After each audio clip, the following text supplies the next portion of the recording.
رات کا اندھیرا پھیلتے ہی اس بھیانک کھنڈر میں جیسے دن چڑھایا تھا۔ عمارت باہر سے جتنی بھیانک اور ویران لگ رہی تھی، اندر ایک روشن، چمکتی دمکتی، عریانی، شباب، شراب اور منشیات کے نشے میں بے ہنگم ہوئے لوگوں سے آباد دنیا تھی۔ رات ہوتے ہی یہاں سے سیکس ورکرز کی روانگی کی تیاری اور شراب کا دورہ چل نکلا تھا۔ تقریباً تمام گاڑیاں اور سیکس ورکرز وہاں موجود شیون کے آدمیوں کے ہمراہ شہر کے لیے روانہ ہو چکی تھیں۔ باقی بچے کھچے لوگوں کو بے آواز انجیکٹ مشین گن سے آہستہ آہستہ ختم کرتے ہوئے وہ دونوں اب مین ہال تک پہنچ چکے تھے۔ وہ دونوں انہی کے آدمیوں کے بھیس میں تھے، اس لیے کسی کو ان پہ شک نہیں گزرا تھا۔ وہ جیسے جیسے آگے بڑھ رہے تھے، وہاں کے آدمیوں کے کارڈ اور کوڈ لے کر آگے جا رہے تھے۔ اب وہ جس جگہ پہ پہنچے تھے، یہاں شیون کے بہت خاص آدمی، اس کی سیکس ورکرز ہی جا سکتی تھیں۔ دوران اور ذک نے اندر داخل ہوتے ہی مین ہال کے کوڈ کو بدل دیا تھا تاکہ باہر کے لوگ اب اندر نہ آ سکیں۔ دوران کا اشارہ ملتے ہی ذک نے پام ٹاپ کو ہتھیلی پہ کھولا اور اس پہ انگلیاں چلائیں۔ وہ ہر کیمرے کے پیچھے ایک دن کے بہت سے کلپ کاپی کر چکا تھا۔ اب کیمروں میں ان کی ویڈیو کی جگہ کل والے کلپ چلانے تھے۔ ذک نے کچھ دیر انگلیاں چلائیں اور پھر انٹر کو دبایا۔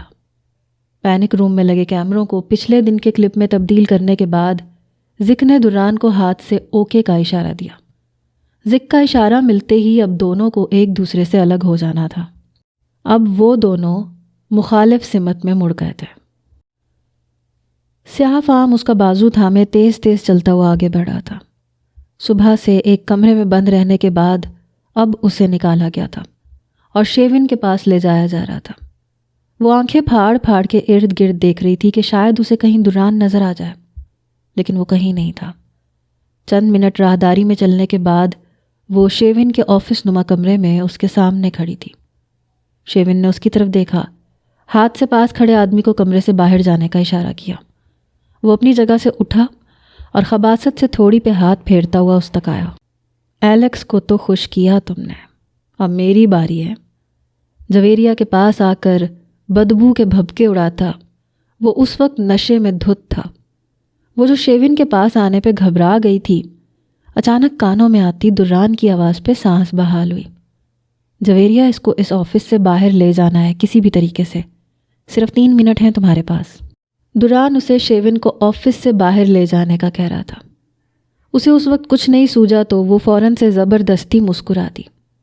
شیون جو اس کی اکڑ کو ختم کرنے کے لیے اسے ہراساں کرتا ہوا آگے بڑھ رہا تھا، اس کے مسکرانے پہ حیرت سے آنکھیں کھول کے ساکن ہوا۔ یہ کیا دیکھا میں نے؟ سر کو جھٹکنے کی اداکاری کرتا وہ اب حیرت سے استفسار کر رہا تھا۔ تم مسکرائیں؟ ہاں، تم مسکرائی تھیں ابھی؟ حیرت سے بھویں سکیڑے اس نے پھر سے جویریہ سے پوچھا۔ جویریہ نے آہستگی سے لبوں کے پٹھوں کو پھر سے مسکراہٹ کی شکل میں کھینچا۔ وہ پاگلوں کی طرح جھوم اٹھا اور بلند و بانگ کہے لگانے لگا۔ بس یہ تھی تمہاری اکڑ، تمہارے وہ تیور، ایک ہی رات میں سب ختم۔ حیرت ہے، وہ لگاتار کہے لگا رہا تھا، پھر ایک دم سے بے خود ہو کر قریب ہوا تو جویریہ نے فوراً اس کے اور اپنے بیچ ہاتھ حائل کیا۔ یہاں نہیں؟ اوہ، پھر کہاں؟ تمہارے کمرے میں۔ ہاں، یہ بھی صحیح ہے، یہ بھی صحیح ہے۔ وہ خباثت سے سر ہلاتا ہوا الگ ہوا اور پھر فوراً اس کا بازو تھاما اور جھٹکے سے قریب کیا۔ چلو چلتے ہیں، اب اور انتظار ممکن نہیں ہے۔ مجھے دیکھنا ہے وہ کیا ہے تم میں جو دیوانہ بناتا ہے سب کو۔ وہ اس کو کھینچتے ہوئے دروازے کی طرف بڑھا۔ اسی لمحے کمرے کے بالکل باہر ذک بہت احتیاط سے راہداری کو عبور کرتا ہوا شیون کے آفس تک پہنچا۔ باسل، میں رائٹ پوزیشن پر ہوں۔ دوران کو اپنے پہنچ جانے کی خبر دینے کے بعد وہ اب اندر موجود جویریہ کے باہر آنے کا منتظر تھا۔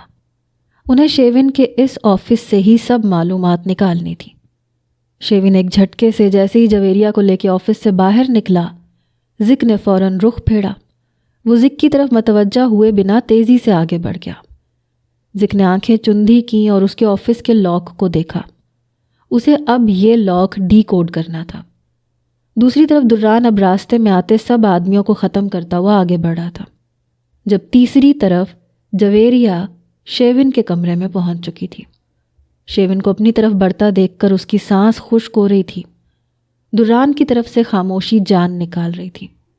شیون شیطان کا روپ دھارے آگے بڑھ رہا تھا۔ دران، آپ کہاں ہیں؟ پھیکی سی کانپتی آواز میں وہ دران کو آواز دیتی اب اداکاری بھول چکی تھی۔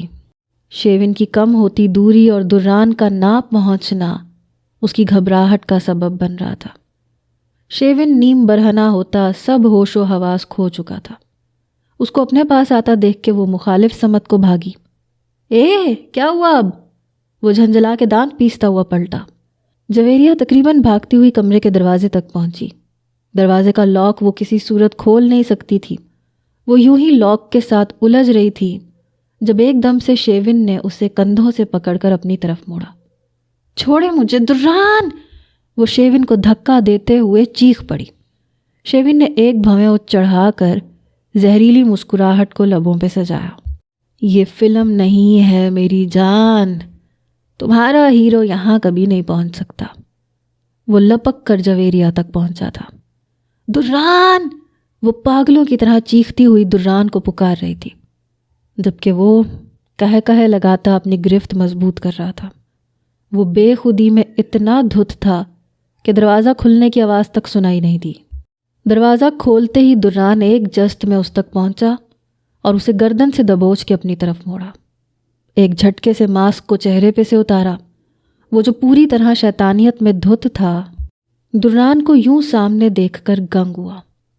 آنکھوں کو بار بار جھپک کر وہ اس بات کا یقین کر رہا تھا کہ اس کے سامنے کھڑا شخص وہی ہے جسے جویریہ پکار رہی تھی۔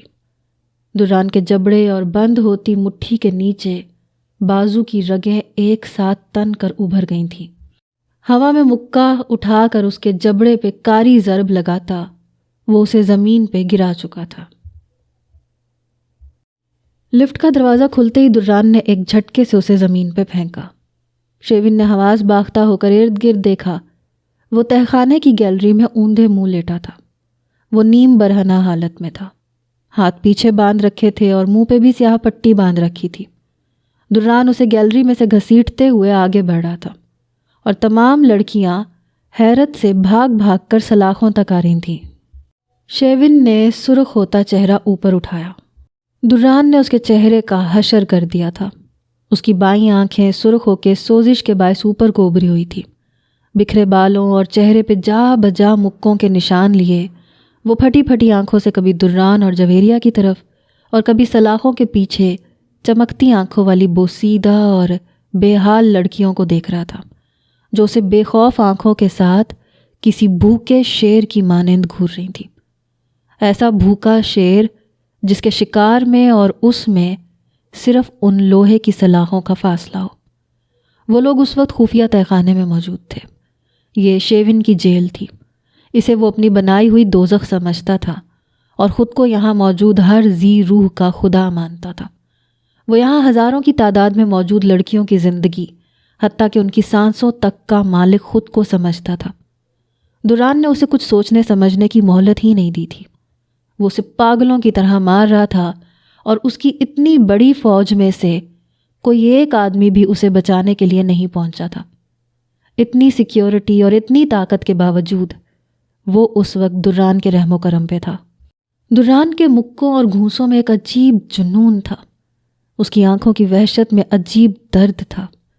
یہ درد صرف جویریہ کی محبت اور اس کو پہنچائی گئی تکلیف کے لیے نہیں تھا۔ اس درد کے پیچھے اس کے وجود کے ہر زخم کی چبھن تھی۔ اس کی ماں اس کی پیدائش سے پہلے ہی مکمل طور پر نشے کی لت میں جکڑی جا چکی تھی۔ اس کی پیدائش کے چند ماہ بعد ہی کنس کو یہ احساس ہونے لگا کہ وہ اس پر بہت بڑی ذمہ داری بن گیا ہے۔ وہ اس کے خرچے کو پورے کرتی یا پھر اپنے نشے کا خرچہ اٹھاتی۔ آخرکار تنگ آ کر وہ اسے اسفند کے حوالے کرنے کے لیے پاکستان پہنچ گئی، اور وہاں سے شروع ہوئی تھی اس کے درد کی داستان، اس کی محرومیوں کی داستان، اس کے دکھوں وحشتوں کی داستان، تنہائی، اکیلے پن اور مظلومیت کی داستان۔ دران کو اپنی تمام اذیتیں اور درد کی وجہ آج شیون لگ رہا تھا۔ وہ اسے جان سے مار دیتا، لیکن اس کی جان اتنی آسانی سے نکل جائے وہ یہ نہیں چاہتا تھا، اس لیے اسے گھسیٹتے ہوئے یہاں تک لے کے آیا تھا۔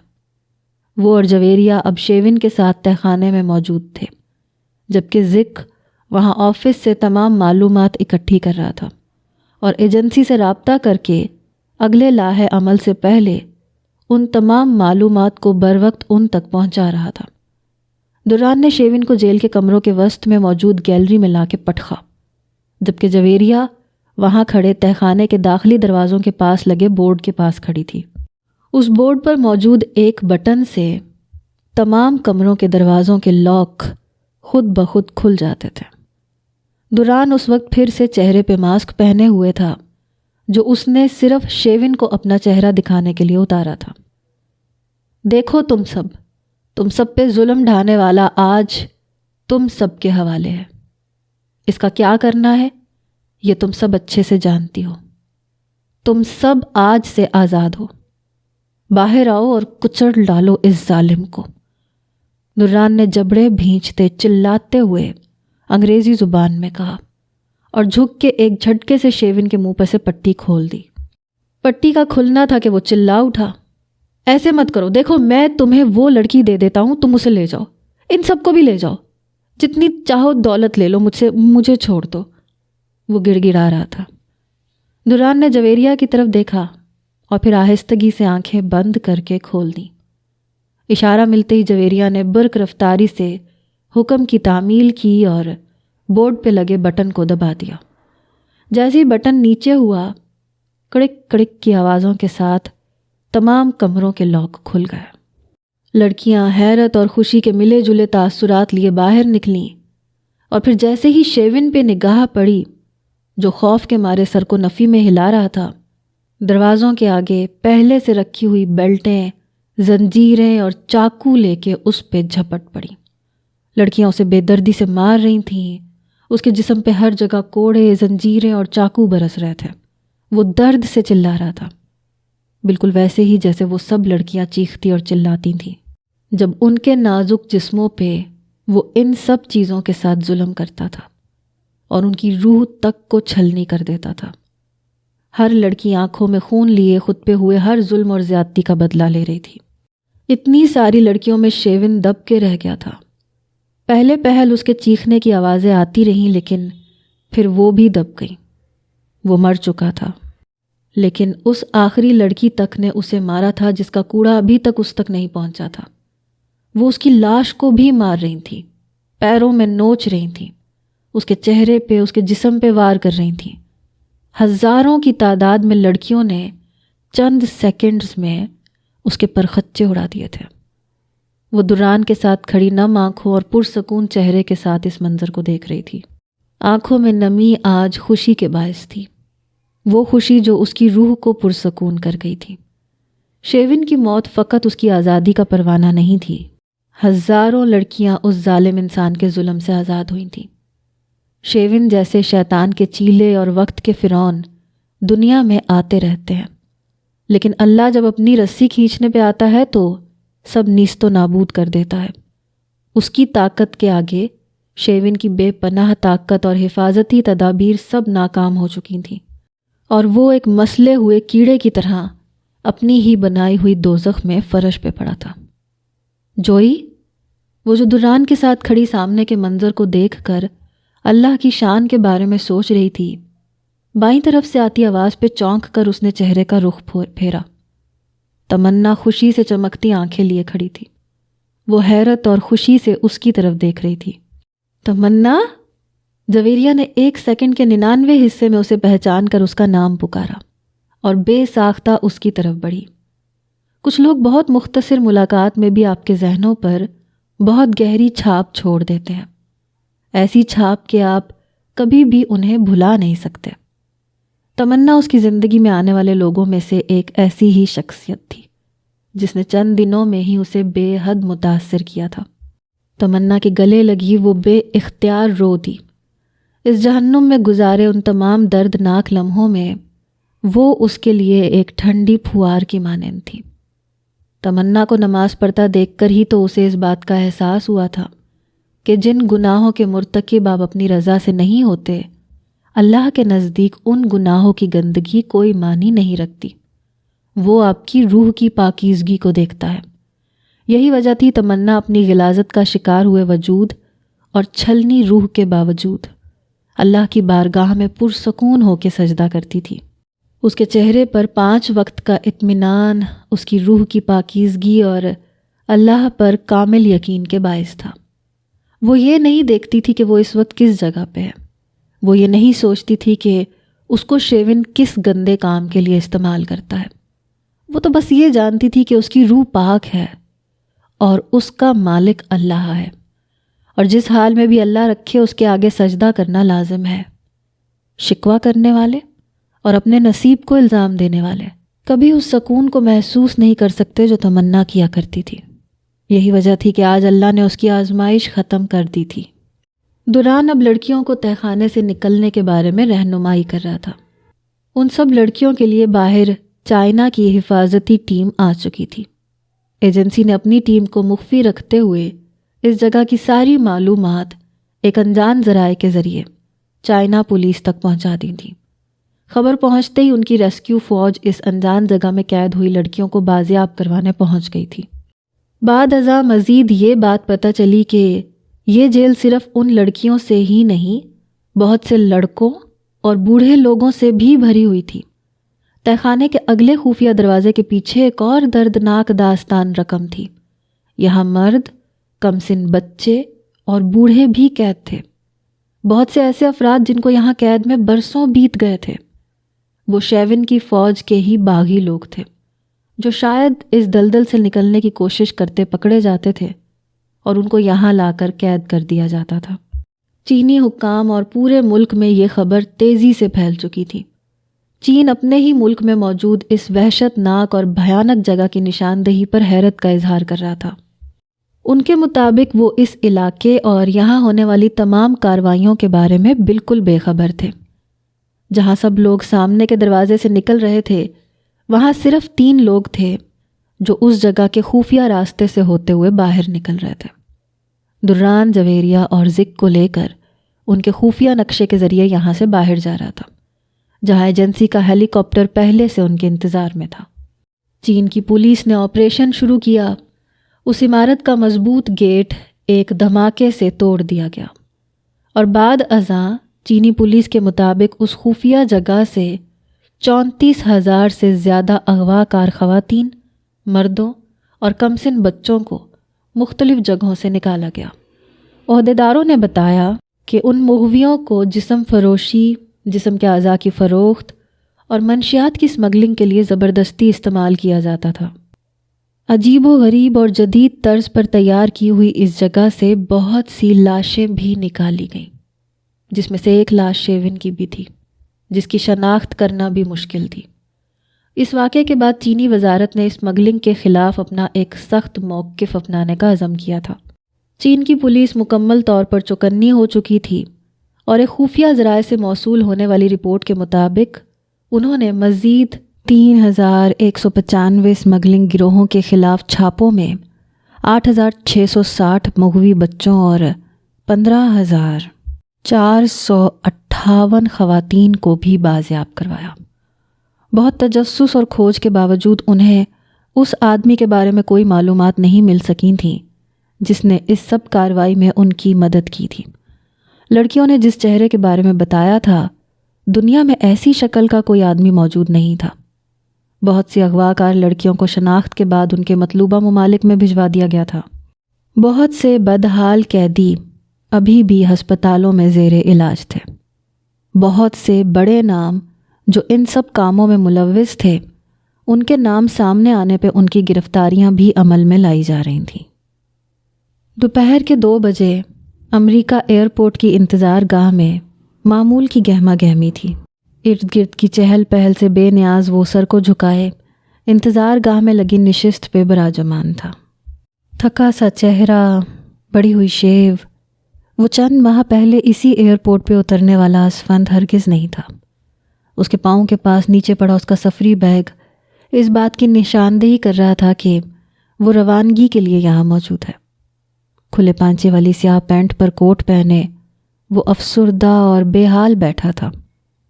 اسفند، اس کے بالکل سامنے کھڑے ہو کر کسی نے اسے پکارا تھا۔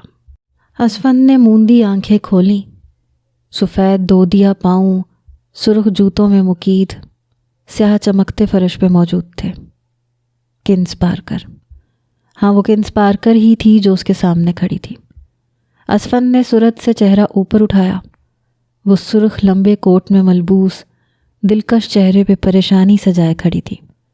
نوین سے علیحدگی کے بعد دوسرے دن ہی وہ اس کے فلیٹ سے چلی گئی تھی اور آج پورے 2 ماہ بعد اس کے سامنے کھڑی تھی، اور اس کے چہرے کے تاثرات سے صاف ظاہر تھا کہ ان 2 ماہ میں اس کی زندگی کتنی بھیانک تبدیلیوں میں آ چکی تھی۔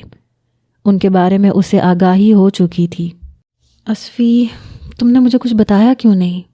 میں تمہیں پورے 2 ماہ سے تلاش کر رہی ہوں، اور آج تمہارے آفس کے ہی ایک آدمی سے سب پتہ چلا۔ وہ میں اسفند نے بیچارگی سے کچھ کہنے کے لیے لب کھولے کہ وہ غصے سے گھورتی ہوئی اس کے ساتھ والی نشست پہ براجمان ہوئی۔ مانا نوین سے علیحدگی کے بعد ہمارا کوئی رشتہ نہیں رہا تھا، لیکن اتنے دن ہم ساتھ رہے، دوست جیسا ناتا تو تھا نا۔ تمہارے ساتھ اتنا کچھ ہو گیا اور تم نے مجھے بتانا تک گوارا نہیں کیا، اور اب چپ چاپ بنا بتائے پاکستان جا رہے ہو۔ آپ کا شکوہ بجا ہے، لیکن جب خونی رشتے ہی کھوکھلے نکل آئیں تو دوست اس چھاج کی طرح لگتے ہیں جسے دودھ کا جلا پھونک پھونک کے پیتا ہے۔ اسفند نے پھیکی سی مسکراہٹ سجائے معنی خیز جملہ اچھالا تو وہ الجھ کر اس کی طرف دیکھنے لگی۔ مطلب میں سمجھی نہیں۔ میری جاب ختم ہونے اور جیل جانے کے پیچھے نوین بھائی کا ہاتھ تھا۔ کیا؟ جی بالکل، یہ سچ ہے۔ آپ کی طلاق کے بعد اور ان کی حقیقت پتہ چلنے کے بعد مجھ سے رہا نہیں گیا۔ میں ان سے ملنے گیا، انہیں سمجھانے گیا۔ او، تم نے یہ سب کیوں کیا؟ کنز کا چہرہ لٹھے کی مانند سفید ہوا۔ کیوں نہ جاتا؟ وہ میرے چچا زاد بھائی ہیں۔ میں نے انہیں بتا دیا کہ مجھے سب کچھ پتہ چل گیا ہے، اور انہیں کہا کہ وہ یہ سب چھوڑ دیں ورنہ میں پاکستان میں سب کو بتا دوں گا۔ اسفند نے تھوک نگلا۔ کنز نے سانس روکے بے یقینی سے اس کی بات سنی۔ میں ان کو یہ دھمکی دے کے واپس آ گیا، لیکن نہیں جانتا تھا کہ ان کے اثر و رسوخ اتنے کمزور نہیں ہیں۔ جب میں اگلے دن آفس پہنچا تو مجھ پہ آفس میں کرپشن کا بہت بڑا الزام لگ چکا تھا۔ میرے آفیسر نے مجھے جیل میں ڈال دیا۔ کنز نے بے ساختہ تعصب سے منہ پہ ہاتھ رکھا۔ 2 ماہ جیل کاٹنے کے بعد میرے آفس کے ایک کولیگ کو مجھ پہ رحم آیا۔ وہ یہ سب کچھ جانتا تھا کہ مجھے پھنسایا گیا ہے۔ اس نے وہاں سے میری بیل کروائی۔ میں اس کے بعد پھر سے نوین بھائی کے پاس گیا۔ مجھے امید تھی کہ وہ میری مدد کریں گے، لیکن انہوں نے صاف انکار کر دیا اور مزید کہا کہ تم اگر میرے بارے میں کسی کو بھی پاکستان میں بتاؤ گے تو میں انہیں بتا دوں گا کہ تم خود کتنا ذلیل ہو کر جاب سے نکالے گئے ہو، اور یہ سب کچھ اب مجھے تم فقط بدنام کرنے کے لیے جھوٹ بول رہے ہو۔ تمہارا ویزا ختم ہو رہا ہے، اب تم چپ چاپ پاکستان لوٹ جاؤ، ورنہ اب کی باری تمہاری بیل بھی نہیں ہونے دوں گا۔ اسفند کے لبوں پر درد بھری مسکراہٹ ابھری۔ وہیں مجھے پتہ چلا کہ مجھے جیل پہنچانے والا اور میری بیل کروانے والا کوئی اور نہیں، میرا ہی چچا زاد بھائی نوین ہے، جو اب پاکستان میں سب سے اپنا رشتہ ختم کر چکا ہے۔ پاکستان میں بنائی گئی اتنی جائیداد اور وہاں اس کے انتظار میں آنکھیں بچھائے رشتوں سے اسے کوئی سروکار نہیں رہا۔ اسفند نے بات ختم کی اور پھر سے سر جھکا لیا۔ کنز اس کے ساتھ بالکل ساکن بیٹھی تھی۔ تم پاکستان نہیں جاؤ گے، کنز نے سپاٹ چہرے کے ساتھ کہا تو اسفند نے چونک کر جھکا سر اوپر کو اٹھایا۔ بغور کنز کے چہرے کی طرف دیکھا۔ وہ کسی گہری سوچ میں ڈوبی ہوئی تھی۔ لیکن یہ ممکن نہیں ہے، میں اگر یہاں رک بھی جاتا ہوں تب بھی تم مجھ سے شادی کر لو۔ وہ ہنوز سپاٹ لہجے میں سامنے غیر مرئی نقطے پہ نگاہ جمائے بیٹھے کہہ رہی تھی۔ کیا؟ اسفند نے حیرت سے پوری آنکھیں کھولی۔ کنز نے پرسکون انداز میں چہرے کا رخ اس کی طرف پھیرا۔ ہاں، تم مجھ سے شادی کر لو۔ یہاں مستقل ہونے کے لیے تمہیں کسی سے تو شادی کرنی پڑے گی، تو تم مجھ سے کر لو۔ لیکن میں نوین خود کو سمجھتا کیا ہے؟ تم ہرگز پاکستان نہیں جاؤ گے، میں اسے دکھاؤں گی کہ رشتے کیا ہوتے ہیں۔ چلو میرے ساتھ، تمہیں ڈرنے کی ہرگز ضرورت نہیں ہے۔ وہ ایک دم سے اپنی جگہ سے اٹھ کھڑی ہوئی، اس کی آنکھیں غصے سے سرخ ہو رہی تھیں، ایسا محسوس ہو رہا تھا وہ کسی بدلے کی آگ میں جل رہی ہو۔ نہیں کنز، چپ، بالکل چپ، اٹھو ابھی فوراً۔ اسفند کے تذبذب پر اس نے گھور کر دیکھا اور پھر اس کے بازو کو کھینچتے ہوئے وہاں سے اٹھا دیا۔ وہ بے بسی سے سفری بیگ کو اٹھاتا ہوا اس کے سنگ واپس چل دیا۔ ایئرپورٹ پر پاکستان روانگی کی پرواز کے بارے میں اناؤنسمنٹ ہو رہی تھی اور وہ کنز پار کر کے ہمراہ ایئرپورٹ سے باہر جا رہا تھا۔ رات کے اندھیرے میں اس پہاڑی علاقے کے مضافات کو پوری طور پر اپنی لپیٹ میں لے چکے تھے۔ پہاڑوں کی اونچائی پر جلتی یہ روشنیاں یہاں موجود خوبصورت ریزورٹس کی تھیں۔ انہی ریزورٹس میں سے ایک ریزورٹ کے لکڑی کے بنے شفاف فرش پر ہلکے جامنی رنگ کی پوشش والے کاؤچ پر براجمان دران سر جھکائے موبائل اسکرین کو اوپر نیچے اچھال رہا تھا۔ وہ لوگ اس وقت چین کے ہی ایک پہاڑی علاقے میں بنے ریزورٹ میں موجود تھے۔ ایجنسی نے تینوں کو ہیلی کاپٹر کے ذریعے یہاں پہنچایا تھا۔ صبح سے رات تک وہ زک کے ساتھ لیپ ٹاپ پر کام کرتا رہا، جبکہ جویریہ ریزورٹ میں موجود کمرے میں سوتی رہی۔ سو کے باہر آئی تو وہ دونوں ویسے ہی مصروف تھے۔ وہ جو کچھ دور صوفے پہ آ کے بیٹھ گئی۔ بظاہر تو نگاہیں ٹی وی اسکرین پہ جمی تھی، لیکن کان مسلسل دران اور زک کی باتوں پہ لگے تھے۔ دران زک سے اسے پاکستان بھجوانے کے متعلق بات کر رہا تھا۔ دران کی اس بات پر اس کا دل ڈوب گیا۔ کچھ دیر اور باتیں کرنے کے بعد زک گڈ نائٹ کہتا ہوا ریزورٹ سے باہر نکل گیا۔ ایجنسی نے اس کے لیے الگ ریزورٹ بک کروایا تھا۔ زک کے کمرے سے باہر جاتے ہی وہ حواس باختہ سی دران کے پاس آ کھڑی ہوئی، اسی نیلی فراک کو زیب تن کیے اور سرخ شال کو کندھوں پہ لپیٹے، سارا دن سوئی ہوئی سوزش زدہ آنکھیں لیے وہ دران کی آخری بات پر پریشان ہو گئی تھی۔ دران، مجھے پاکستان کیوں بھیج رہے ہیں؟ مجھے نہیں جانا پاکستان۔ جویریہ کی اچانک آنے والی آواز پہ اس نے موبائل پہ سے نگاہیں اوپر اٹھائیں۔ وہ اس کے سر پہ پریشان چہرہ لیے کھڑی تھی۔ اچھا، تو اس نے سب سن لیا۔ ہمیشہ کے لیے تھوڑی بھیج رہا ہوں، بس کچھ مسائل ہیں، وہ حل ہو جائیں پھر میں خود لینے آ جاؤں گا۔ فکر مت کرو، وہاں تمہارے رہنے کا مکمل انتظام ہے۔ کیا مسائل ہیں ایسے جو مجھے خود سے اتنا دور بھیج رہے ہیں؟ غصے میں روب سے کہتی۔ برجستہ وہ اتنی بےتابی ظاہر کر گئی کہ دران کی سنجیدگی ایک دم سے شوخی میں تبدیل ہوئی۔ ہاں، یہ پچھلے ایک دن میں ان کے درمیان ساری غلط فہمیاں دور ہو چکی تھیں، لیکن وہ بیوی تھی، ایسی بیوی جس کو اس کی بے پناہ محبت پر یقین ہو کر بھی نہیں تھا۔ وہ موبائل کو سامنے میز پہ رکھے مسکراہٹ دباتے ہوئے کھڑا ہوا، جبکہ وہ خفگی اور پریشانی چہرے پہ رقم کیے ابھی بھی اسے گھورنے میں مصروف تھی۔ ویسے میں نے سنا ہے کہ بیویاں ہمیشہ میکے جانے کے لیے بےتاب ہوتی ہیں۔ تم تو واقعی سب سے الگ نکلی۔ میں آپ سے مسائل کے بارے میں پوچھ رہی ہوں۔ ایسے کیا مسائل ہیں جو مجھے یوں خود سے الگ کر رہے ہیں؟ دران کی شوخی پر اس کے غصے میں رتی بھر بھی فرق نہیں آیا تھا۔ دران نے بغور اس کے خفا چہرے کو دیکھا، پھر گہری سانس خارج کرتے ہوئے پینٹ کی جیبوں میں ہاتھ ڈالے سنجیدگی سے گویا ہوا۔ برہان کو ہاروے اور بروس نے اغوا کر لیا ہے۔ وہ دونوں خود بھی غائب ہیں۔ سبرینہ سمیت سب گھر والے بہت پریشان ہیں۔ دران کی بات پر اس کی خفگی ایک دم سے ہوا ہوئی اور چہرے پہ پریشانی پھیل گئی۔ برہان، ہاروے اور بروس کی تمام سازش کے بارے میں وہ اسے سب کچھ بتا چکا تھا۔ اس نے دران سے برہان کو سبرینہ کی خاطر معاف کر دینے کا وعدہ بھی لیا تھا، لیکن اب یہ خبر پریشان کن تھی۔ اب کیا ہوگا؟ کچھ نہیں، وہ لوگ زیادہ دیر چھپ نہیں سکیں گے۔ جس طرح چائنا پولیس کو خفیہ رپورٹ جاری کی گئی ہے، اسی طرح امریکہ میں بھی جاری کر دی گئی ہے، جس میں ہاروے پروڈکشنز کا نام سب سے اوپر ہے۔ امریکہ پولیس انہیں پاتال سے بھی کھوج نکالے گی۔ دران نے لب بھینچے متوازن لہجے میں وضاحت دی۔ وہ اب بھی پریشان کھڑی تھی۔ بس مجھے برہان کو گرفتاری سے بچانا ہوگا۔ میں یہ چاہتا ہوں کہ اس سب میں تمہارا نام کہیں نہ آئے۔ اس لیے تمہیں کچھ عرصے کے لیے سب سے دور پاکستان میں رہنا ہوگا۔ دران کی آخری بات پر اس کے چہرے پر اداسی پھر سے سائے پھیلانے لگی۔ اس اداسی میں ان گنت وسوسے اور بے یقینی کی جھلک صاف واضح تھی۔ دران نے چند سیکنڈ گہری نگاہوں سے اس کے چہرے کے تاثرات کو دیکھا۔ اس کی سوچ کو پرکھنے میں ناکام ہوا تو سر جھٹک کر آہستگی سے اس کے سینے پہ بندھے ہاتھوں کو کھولتے ہوئے اپنے ہاتھوں میں لیا۔ تمہارے چہرے پہ بے یقینی مجھے بہت تکلیف دیتی ہے۔ بہت نرم اور اپنائیت بھرا لہجہ تھا۔ وہ تو جیسے اس کے چھونے پر بکھر گئی۔ آپ مجھے چھوڑ تو نہیں رہے؟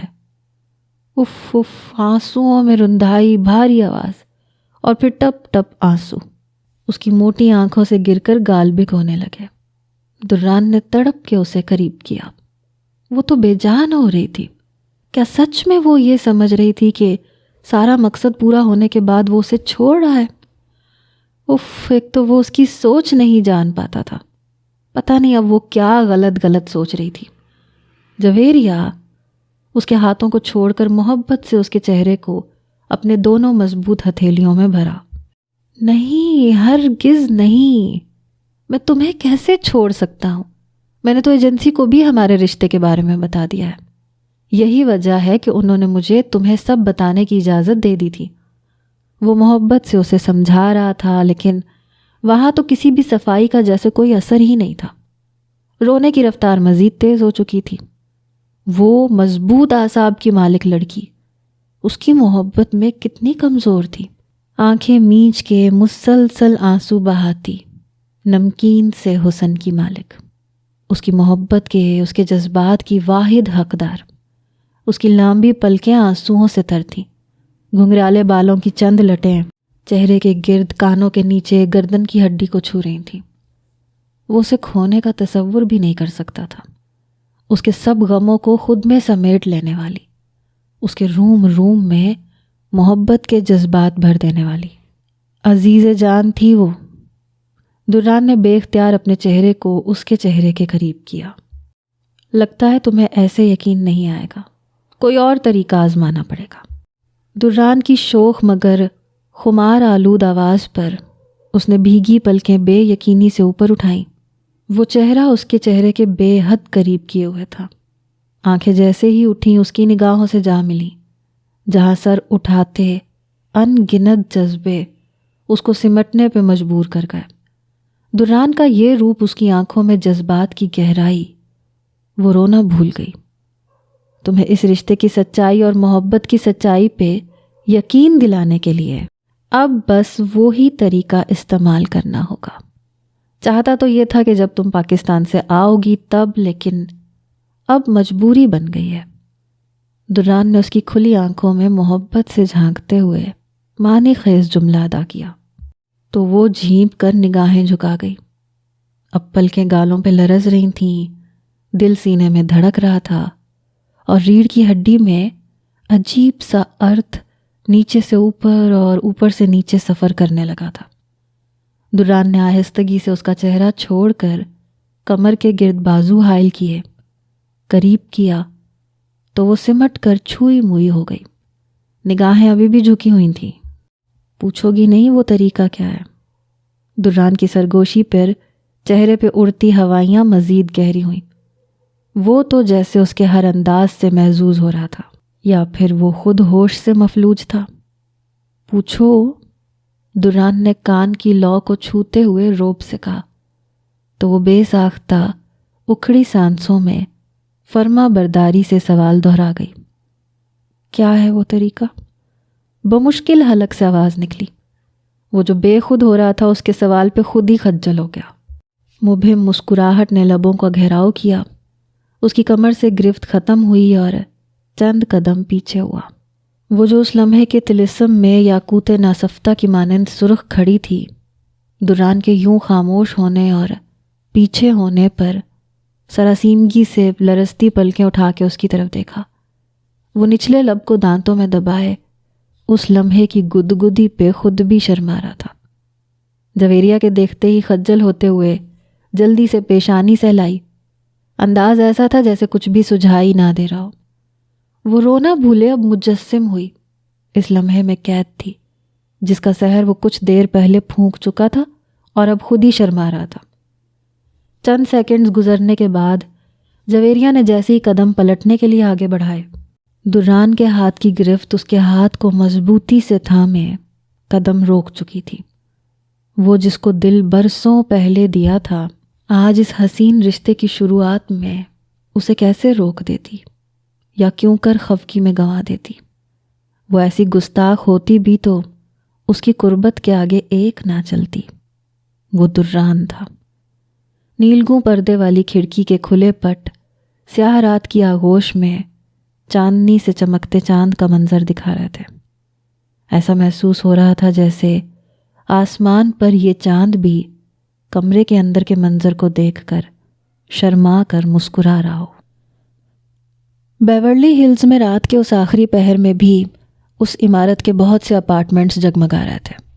انہی بیش قیمت شیشے کی طرح چمکتے اپارٹمنٹس میں سے ایک اپارٹمنٹ اس وقت 2 نفوس کتنے گھنٹوں سے ایک ہی حالت میں براجمان تھے۔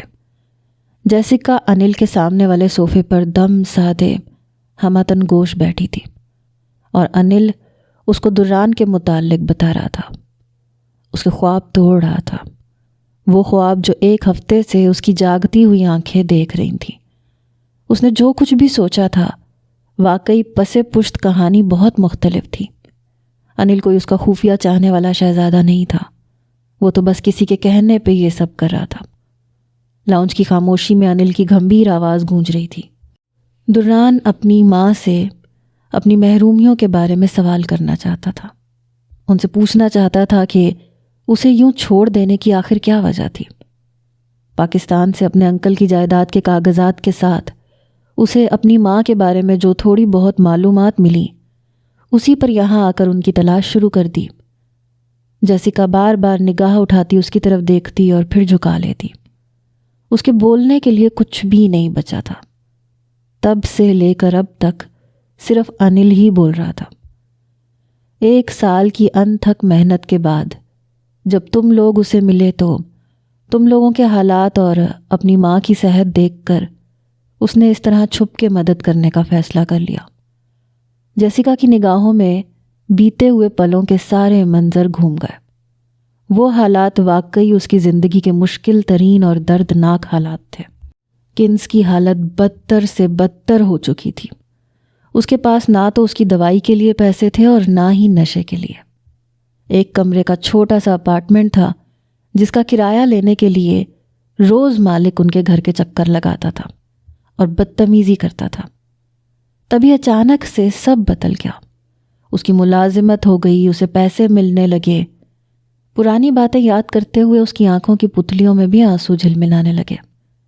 انل متواتر بول رہا تھا، تمہاری بیکری میں جاب، تمہاری ماں کے ہسپتال میں علاج سے لے کر تمہیں ہر ماہ پیسے بھجوانے تک، یہ سب کچھ دران کرتا رہا ہے۔ وہ ہلکا سا چونکی تھی۔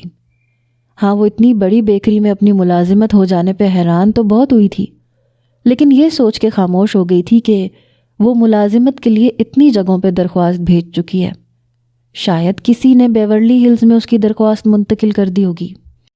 اس دن کیفے میں بھی ہم دونوں وہاں موجود تھے اور تمہیں اس لڑکے سے بچانے کے لیے مجھے دران نے ہی کہا تھا۔ انل کی بات پر جیسکا نے گہرا سانس لیا۔ اچھا، تو وہ سب بھی انل دران کے کہنے پہ ہی کرتا رہا تھا۔ پتہ نہیں سب کچھ جاننے کے بعد بھی دل میں انل کے لیے پنپتے جذبات تبدیل نہیں ہوئے تھے۔ سامنے بیٹھا یہ شخص اب بھی دل دھڑکنے کا سبب کیوں لگ رہا تھا؟ انجانے میں ہی صحیح، لیکن وہ اس سے محبت کرنے لگی تھی۔ لیکن سامنے بیٹھا یہ شخص، وہ کتنے آرام سے کہہ گیا کہ وہ اس سے محبت نہیں کرتا۔ دیکھو، مجھے نہیں پتا کہ تم اب دران کے بارے میں کیا سوچ رہی ہو، لیکن یہ سچ ہے کہ وہ تم سے بہت محبت کرتا ہے۔ اس کی ماں نے 1 سال بعد ہی باپ کے سپرد کر دیا تھا۔ باپ نے اپنا پیار تو کیا، نام تک نہیں دیا۔ یہاں آیا تو پتہ چلا کہ تم اس کی بہن ہو۔ تمہیں بیکری کے شیشے سے پار گھنٹوں بیٹھ کے دیکھتا تھا۔ تمہاری ضرورت کی ہر چیز تمہیں دستیاب رہے، کوئی پریشانی نہ ہو، اس لیے تمہیں ہر ماہ پیسے بھیجتا تھا۔ مجھے ان سے ملنا ہے۔ جیسیکا نے اچانک اس کی بات کاٹی تو وہ دفتن خاموش ہوا، اور پھر چند سیکنڈ کی خاموشی کے بعد مضطرب لہجے میں گویا ہوا، جیسی میں یہ سب جو کچھ بھی تمہیں بتا رہا ہوں، دران اس کے بارے میں کچھ نہیں جانتا۔ دراصل اس نے مجھے تمہیں کچھ بھی بتانے سے منع کر رکھا تھا۔ وہ ابھی تمہیں اس بارے میں کچھ بھی نہیں بتانا چاہتا تھا۔ دراصل وہ تمہیں باقی رشتوں کی طرح کھونا نہیں چاہتا۔ اسے یہ لگتا ہے کہ جس بھی رشتے کو اس کے بارے میں پتہ چلتا ہے وہ اسے دور ہو جاتا ہے۔ انل نے دلگیر لہجے میں وضاحت دی اور پھر التجائی نگاہوں سے اس کی طرف دیکھا۔ تم وعدہ کرو تم ابھی اسے کچھ نہیں بتاؤ گی؟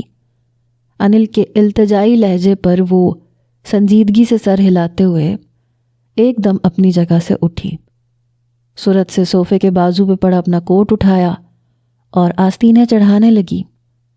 انل نے حیرانگی سے بھویں سکیڑی اور صوفے کی پشت سے ٹیک ہٹاتا آگے ہوا۔ کہاں جا رہی ہو؟ جہاں سے آئی تھی، بہت مختصر اور روکھا جواب تھا۔ وہ بے تاثر چہرے کے ساتھ اب اپنے کندھے پہ بیگ کو لٹکا رہی تھی۔ رات بہت ہو گئی ہے، صبح چلی جانا۔ انل اس کی بے رخی اچھے سے محسوس کر گیا تھا۔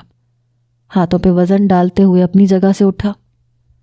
نہیں، صبح بہت دیر ہو جائے گی، مجھے بیکری وقت پہ پہنچنا ہے۔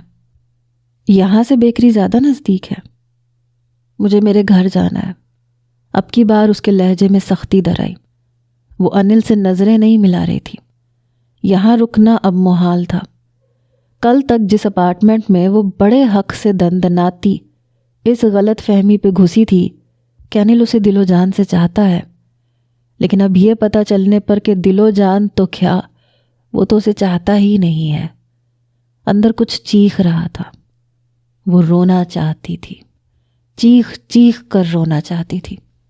اتنے برسوں بعد ایک احساس نے اسے خوشی دی، لیکن اب اس احساس کے ٹوٹنے کی کرچیاں سینے میں پیوست ہو کر اس کا دم گھوٹنے لگی تھی۔ رکو، جانا بہت ضروری ہے تو میں چھوڑ آتا ہوں۔ چھوڑ دیا تم نے، سپاٹ لہجے میں کہتی وہ تیز تیز قدم اٹھاتی داخلی دروازے کی طرف بڑھ چکی تھی۔ انل جو اس کے آخری جملے کی چبھن کو محسوس کرتا ہوا وہیں جامد کھڑا تھا، تیزی سے ایک طرف رکھا اوپری کوٹ اٹھاتا اس کے پیچھے بھاگا۔ اتنی رات کو وہ اسے کسی صورت بھی اکیلے جانے نہیں دے سکتا تھا۔ پتہ نہیں کیوں اس لمحے وہ اس کے لیے یہ سب کچھ دران کی بہن ہونے کے ناطے نہیں کر رہا تھا، کچھ اور تھا، لیکن کیا تھا وہ سمجھنے سے قاصر تھا۔ لکڑی کے سیاہ دروازے کے تالے کے باہر سے کھلنے کی آواز ابھری اور کمرے میں گونج اٹھی۔ پلنگ پر کمبل میں لپٹا وجود تھوڑا سا کسمسایا۔ کتنے گھنٹوں کی خاموشی کے بعد یہ آواز سنائی دی تھی۔ کلک کی آواز پہ دروازہ کھلا اور ایک 20-22 سال کے لگ بھگ لڑکے کو کھانے کی لوازمات کی ٹرالی گھسیٹتے ہوئے کمرے کے اندر داخل ہوا۔ یہ چھوٹا اور بالکل بند ڈربا نما کمرہ تھا، جس میں ایک عدد پلنگ، لکڑی کی میز پہ رکھی پانی کی بوتل اور ایک طرف باتھ روم کموڈ کے علاوہ اور کچھ موجود نہیں تھا۔ جیسے ہی لڑکا ٹرالی کو گھسیٹتا ہوا آگے بڑھا، پلنگ پر لیٹا وجود ایک جھٹکے سے کمبل کو اپنے اوپر سے اٹھاتا ہوا اٹھ بیٹھا۔ وہ برہان تھا، بکھرے بال، پریشان حال چہرہ۔ وہ پچھلے 2 دن سے اس کمرے میں قید تھا۔ ہاروے اور بروس نے اسے اچانک فلم کی شوٹنگ سے واپسی پہ اٹھوا لیا تھا اور لا کے یہاں بند کر دیا تھا۔ وہ لوگ خود بھی یہیں چھپے ہوئے تھے۔ ہاروے کو دران پر پہلے سے ہی شک تھا کہ وہ عام انسان نہیں ہے، اور اب جویریہ کے لیے اس نے جیسے سب کچھ تہس نہس کر دیا تھا، وہ گھبرا گیا تھا۔ وہ دونوں یہاں چھپ تو گئے تھے، لیکن یہ کافی نہیں تھا۔ انہیں اپنی حفاظت کے لیے کچھ اور اقدامات بھی کرنے تھے، اور برہان کا اغوا اسی بات کے پیش نظر تھا۔ کیا میں پوچھ سکتا ہوں آخر کو کیوں بند کر رکھا ہے مجھے یہاں؟ پلنگ پہ سے اٹھتا وہ لڑکے پہ چیخا۔ اس نے کل سے کچھ کھایا بھی نہیں تھا، بھوک سے برا حال تھا، لیکن اس وقت اسے اس قید کی وجہ جاننے میں زیادہ دلچسپی تھی۔ اس کا موبائل چھین لیا گیا تھا۔ کتنے گھنٹوں سے وہ بھوکا پیاسا یہاں بند تھا۔ لڑکا اس کی بات کا کوئی بھی جواب دیے بنا واپس پلٹنے لگا تو اس نے ایک جھٹکے سے اسے کندھے سے پکڑ کے اپنی طرف موڑا۔ مجھے ہاروے اور بروس سے ملنا ہے، ان کو بلاؤ یہاں۔ مجھے کیوں قید کیا یہاں؟ کوئی کچھ بتاتا کیوں نہیں ہے؟ اب کی بار وہ اتنی زور سے چیخا کہ سامنے کھڑے لڑکے نے آنکھیں میچ لیں، اور اس سے پہلے کہ وہ کوئی جواب دیتا ایک جھٹکے سے دروازہ کھلا اور بروس تلملاتا ہوا کمرے میں داخل ہوا۔ برہان کے ہاتھ کی گرفت لڑکے کے کندھے پہ سے ڈھیلی ہوئی اور وہ سرعت سے نگاہیں اٹھائے پوری طرح بروس کی طرف متوجہ ہوا۔ چیخ کیوں رہے ہو؟ مجھے یہاں کیوں بند کر رکھا ہے؟ کیا یہ صلہ ہے تم لوگوں کی مدد کا؟ برہان نے پیشانی پہ بل ڈالے شکوہ کیا۔ بروس نے لڑکے کو جانے کا اشارہ کیا اور خود پینٹ کی جیبوں میں ہاتھ ڈالے اسے غصے سے گھورتا ہوا آگے بڑھا۔ بکواس بند کرو اپنی۔ تم نے ہماری کوئی مدد نہیں کی ہے بلکہ اپنے بھائی کی مدد کی ہے۔ بے وقوف سمجھ رکھا ہے کیا ہمیں؟ بروس کی بات پہ برہان نے حیرانگی سے بھویں سکیڑ کے آنکھیں پھیلائیں۔ مطلب یہ کیا کہہ رہے ہو؟ میں اس کی مدد کیوں کروں گا؟ ایک منٹ، برہان نے ذہن پہ زور ڈالتے ہوئے ہاتھ کھڑا کیا۔ لڑکی تم لوگوں کو مل گئی، سب کام اچھے سے ہو گیا، پھر ایسا کیسے کہہ سکتے ہو؟ اور مجھ پہ الزام کیوں لگا رہے ہو؟ الزام؟ یہ الزام نہیں ہے۔ تم نے ہماری کوئی مدد نہیں کی بلکہ ہماری پیٹھ میں چھرا گھونپ دیا۔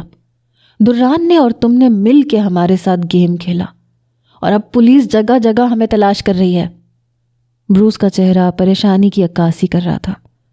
برہان اسے پھٹی پھٹی آنکھوں سے دیکھ رہا تھا۔ اس کی باتیں سمجھ میں آنے تک وہ اور الجھ گیا۔ کیا مطلب؟ مطلب یہ کہ دران نے شیون کو مار دیا ہے۔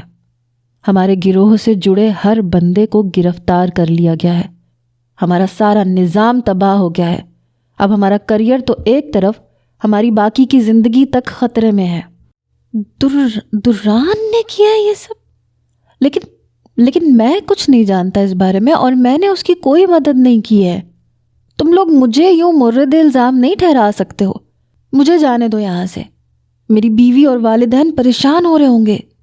برہان نے ضبط سے لال ہوتے چہرے کے ساتھ کہا اور چند قدم آگے بڑھا۔ نہیں، تم نہیں جا سکتے، اور ہم تمہیں تب تک نہیں چھوڑیں گے جب تک دران گرفتاری کی فہرست میں سے ہمارے نام کو تلف نہیں کرواتا۔ بروس کا لہجہ دو ٹوک تھا۔ برہان کا منہ کھلے کا کھلا رہ گیا۔ وہ لوگ عام لوگ نہیں تھے۔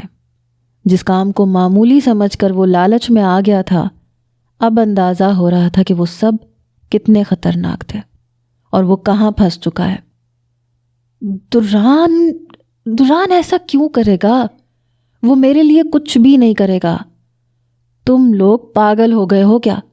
تم لوگوں نے جو کہا میں نے کیا، اس کے بدلے میں تم لوگوں نے مجھے فلم دی۔ بس ہمارا ساتھ یہیں تک تھا۔ تم لوگوں کی اب اگلی کہانی کیا ہے؟ میں اس بارے میں کچھ نہیں جانتا اور نہ مجھے جاننے میں دلچسپی ہے۔ مجھے یہاں سے جانا ہے بس۔ برہان ناک کو بھینچے تیزی سے آگے بڑھا ہی تھا کہ بروس کے جھٹکے نے اسے لڑکھڑا کے رکنے پہ مجبور کر دیا۔ چپ چاپ وہاں بیٹھو، سمجھے؟ اور دران کو تمہارے لیے یہ سب کرنا ہی ہوگا، نہیں تو ہمارے ساتھ ساتھ تمہیں بھی ساری زندگی جیل کی ہوا کھانی ہوگی، سمجھے؟ چل اب لگا اپنی بیوی کو فون اور بول اس سے کہ دران سے کہے کہ وہ یہ سب کرے۔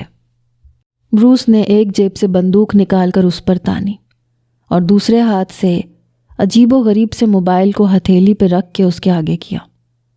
چند سیکنڈ تو وہ حیرت میں ڈوبا کھڑا بروس کی طرف دیکھتا رہا اور پھر کانپتے ہاتھوں سے بروس کی ہتھیلی پر سے موبائل اٹھا لیا۔ دران کبھی اس کی مدد کے لیے نہیں آئے گا، الٹا دران کو یہ سب پتہ چل جائے گا کہ جویریہ کے اغوا میں وہ ملوث تھا۔ اس کی پیشانی پہ پسینے کے ننھے قطرے چمک رہے تھے، ہاتھ کانپ رہے تھے۔ وہ بہت برا پھنسا تھا۔ دوسری طرف دوسری ہی گھنٹی پہ فون اٹھا لیا گیا۔ دروازے پہ بجتی مسلسل گھنٹی کے باعث وہ تیز تیز قدم اٹھاتی دروازے کی طرف بڑھ رہی تھی۔ اسفند سے شادی کیے اسے 2 ہفتے ہو گئے تھے۔ اس نے اسفند کی مدد نہ صرف اس سے شادی کر کے کی تھی بلکہ اسے اپنے ہی کیفے میں ملازمت بھی دلوا دی تھی، اور اب وہ دونوں پچھلے 2 ہفتوں سے ایک ہی فلیٹ میں رہ رہے تھے۔ آج چھٹی کا دن تھا۔ اسفند کچھ ہی دیر پہلے کسی کام سے گھر سے باہر گیا تھا۔ اس کے جانے کے کچھ دیر بعد ہونے والی گھنٹی پہ وہ یہی سمجھ رہی تھی کہ دروازے پہ اسفند ہی ہے۔ لمبے لمبے ڈگ بھرتی وہ دروازے پہ پہنچی اور عجلت میں بنا پوچھے دروازہ کھول دیا۔ دروازہ کھلتے ہی اسے ایک زور کا دھکا ملا۔ وہ لڑکھڑا کے ایک طرف ہوئی۔ گھر میں داخل ہونے والا نوین تھا۔ غصے میں لال چہرہ، شیو بڑی ہوئی۔ وہ ایک پل کے لیے ششدر ہوئی۔ یہ کیا بدتمیزی ہے نوین؟ وہ چیختی ہوئی پلٹی، جبکہ نوین لاؤنج کے وسط میں کمر کے دونوں اطراف پہ ہاتھ رکھے غصے میں لال پیلا کھڑا تھا۔ بدتمیزی؟ اور جو تم کرتی پھر رہی ہو اسے کیا نام دو گی؟ ہاں، اسے نہ صرف اس فلیٹ کا پتہ چلا تھا بلکہ یقیناً اس کی اور اسفند کی شادی کی خبر بھی ہو چکی تھی۔ کنز نے گہری سانس لی، چند قدم آگے بڑھ کر اس کے مقابل آ کھڑی ہوئی۔ تم بھول رہے ہو شاید کہ تم مجھے چھوڑ چکے ہو۔ روب کس بات کا چلا رہے ہو؟ میں تمہاری ملکیت نہیں ہوں اب۔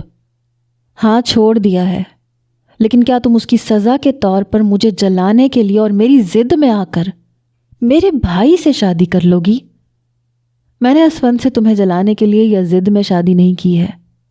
اس نے مشکل میں میری مدد کی تھی، میں نے اس کی کر دی۔ میری ضد میں کی ہے، میں جانتا ہوں۔ تمہاری ضد میں کرنی ہوتی تو مارٹن سے کرتی، جو آج بھی مجھ سے شادی کرنے کے لیے تیار ہے اور محبت کرتا ہے مجھ سے۔ تم مارٹن سے مل رہی ہو؟ تم اس کے پاس کیوں گئی؟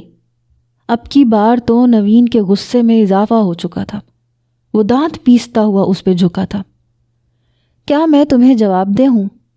کنز نے غصے سے گھورتے ہوئے لب بھینچے۔ تم ہو، میں نہیں ہوں۔ میں جس سے بھی ملوں، جس سے بھی شادی کروں، یہ اب تمہارا مسئلہ نہیں ہے نوین، اور نہ ہونا چاہیے۔